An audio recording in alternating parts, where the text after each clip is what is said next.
Charles Soule, Luke Ross, David Messina continue Crimson Dawn's auction party as Darth Vader arrives to take Solo for himself, but Kira intends to see that no matter who takes Solo, Crimson Dawn will be paid.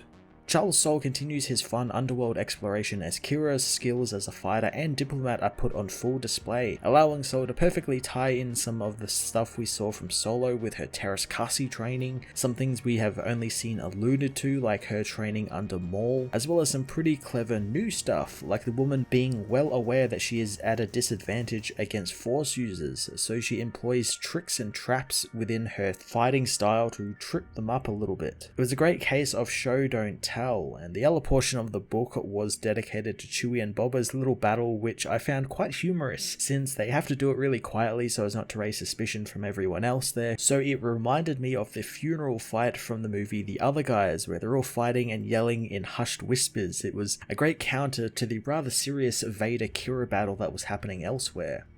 Luke Ross and David Messina continue on as series artists, and this issue really showed off their great action skills, with both of them telling two different types of hand-to-hand battles in different ways, with Boba and Chewie's being portrayed as kind of a tight-quartered and rough and tumble sort of fight, while Vader and Kira's was a bit more out in the open and stylish and lavish, also pulling photo references from Darth Maul and Obi-Wan's first battle with one another, kind of showing that Kira was indeed taught by Maul and sort of has his style in her fighting form.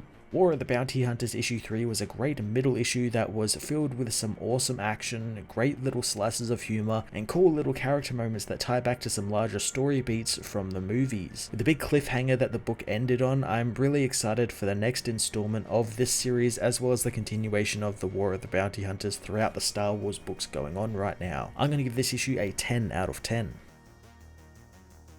War of the Bounty Hunters issue 3 finds Darth Vader demanding that Captain Solo be taken to his ship, and anyone who tries to stop him, Jabba included, his men are authorized to kill. Jabba says that Solo is his property as Boba Fett knows they both are wrong, and Solo is his. Lando wonders what he plans on doing about it, since he would have to get between Vader and Jabba, knowing Fett is the only fool he sees. Fett says there is a lot of powerful people there for the same thing, but Leia says that Han is not a thing and he's not to be bought or sold, and Fett isn't getting him and neither will anyone else but her. She tells Chewbacca to take down Fett quietly, as Fett says that Chewbacca can do that, but he should know something first, as Kira is asked how Vader heard about the auction. Kira tells Margot that Vader has a reputation for acting independently, but she knows how to handle a Sith Lord, should she need to. Sana and Aphra meanwhile try to sneak around the party, with Aphra telling Sana that they need to hide until Vader leaves. Sana thought that she wanted to steal some stuff, and Aphra knows that she will, but she has to choose between making the clone guy angry or getting anywhere near Darth Vader, and she's chosen to make Fett angry. The Hunter meanwhile points out his Wookiee braids, asking Chewie if they are familiar and they could have been his aunts and uncles, meaning he's not the first Wookiee he's fought. Enraged, Chewbacca grabs Fett, pushing him against the wall as Jabba says he paid Crimson Dawn 1 million credits for Solo, making Vader question how the Empire lost the auction. Sly Moore says the situation was complex and fluid, but Vader knows that she failed and the Emperor will hear about it. Fett orders Chewie to let him go or he'll cut a new braid, as Vader tells Jabba that Solo isn't his and the hut, everyone there, the ship and the planet and the sector all belong to the Emperor. Jabba finds that most amusing as Leia asks Chewie to get out of the way so she can shoot Fett, but Lando warns her that shooting him will bring hell down on all of them. He knows that Fett understands the score as well, and it's why he's not using a blaster either, so they'll have to fight hand to hand and his money is on the Wookiee, telling Chewbacca to beat Fett's ass.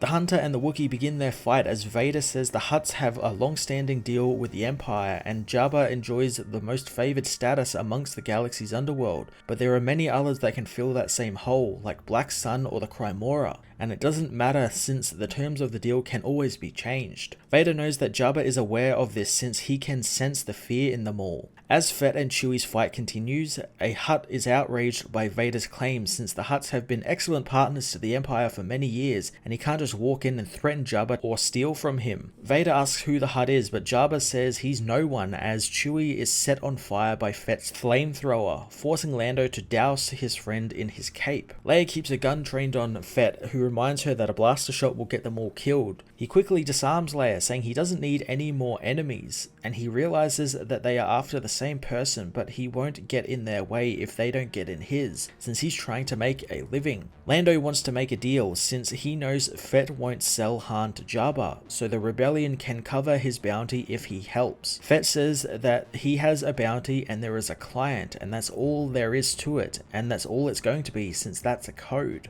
He tosses Leia back her blaster, telling them not to get in his way as Lando retrieves his burnt cape, knowing that he loved it so. Jabba meanwhile relents, allowing Vader to take Han as his. Sana and Aphra meanwhile smell someone's burned hair, reminding Aphra of when Black Chrysanthemum was in a fight with 000 and the droid burned him with a flamethrower. Kira steps in to stop Vader leaving, wishing to talk with the Dark Lord since Solo was auctioned off and they are still owed 1 million credits, and since Vader is taking Solo, he assumes that debt. Vader says that she is owed nothing as Kira says that maybe the Empire is too poor to pay off its debts, or too cheap. After a moment, Vader ignites his saber, but Kira is ready with her own weapons, telling Vader that not everyone is afraid of him. The woman easily dodges Vader, who recognizes the teachings of Darth Maul in her form. Kira knows that he's in trouble then, as Vader demands she tell him who her master was. Kira says that it was someone who knew Vader quite well as his master. Vader knows that her skill doesn't credit her teacher, but she doesn't have the Force and her Terakasi will not save her. He grabs her with the Force, choking the woman, but Kira activates a button on her baton, unleashing small little round bombs. Vader knows that it's a feeble attempt as the bombs blow him back. Kira connects her batons into a long staff, knowing nothing is feeble about her as she continues to fight Vader. Above the battle, Fett targets Vader with his rifle, but remembers Han shooting at him on Bespin and the Sith blocking the bolts with his bare hand, so he stops, knowing that it's futile. Vader unleashes the Force, blowing Kira and the party patrons back. Kira slams against the carbonite frozen Han as Vader asks if anyone else is going to tell him what he can and can't do, and he'll kill whoever he wants and take whatever he likes. And next up will be Kira, knowing that it's a pity that her skill will go to waste, but she is a fool to challenge him. Vader stops as he senses Skywalker, as above Jakara, Luke races down to the Vermilion to help Leia, who thinks that maybe they are running out of time. Kira is helped up by Margot, telling her friend that she can't move that well thanks to her injuries, knowing she was a bit overconfident when it came to Sith Lords. She contacts someone on her comlink, telling them that Vader is going with Solo, knowing that this would happen, so they are to do what must be done. The person on the other end of the comlink knows what to do, as General Ramodi tells Vader that Admiral Piet on the Executioner above them has established a secure channel to the rebel fighter heading towards them, and it's patched into Vader's local comms. Vader talks to Luke directly, knowing that the young Jedi is near and they have unfinished business. He tells Luke that he has Captain Solo, and for now he remains alive, so Luke will come to him, and if he doesn't, Vader will cut Han Solo in half.